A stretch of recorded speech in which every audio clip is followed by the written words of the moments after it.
বেসরকারি school, college ও মাদ্রাসার শিক্ষক কর্মচারীদের ৩ দফা দাবিতে সারা দেশে টানা তৃতীয় দিনের মতো চলছে কর্মবিরতি।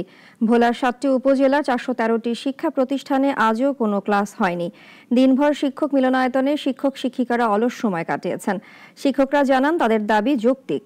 কুড়িগ্রামে ঢাকায় আন্দোলনরত শিক্ষক কর্মচারীদের ওপর হামলার প্রতিবাদে বিক্ষোভ সমাবেশ অনুষ্ঠিত হয়েছে। রংপুরেও ক্লাস পরীক্ষা বর্জন করে কর্মবিরতি পালন করছেন শিক্ষকরা। ন্যায্য দাবি আদায় না হওয়া পর্যন্ত এই কর্মবিরতি চালিয়ে যাবেন বলে জানিয়েছেন তারা।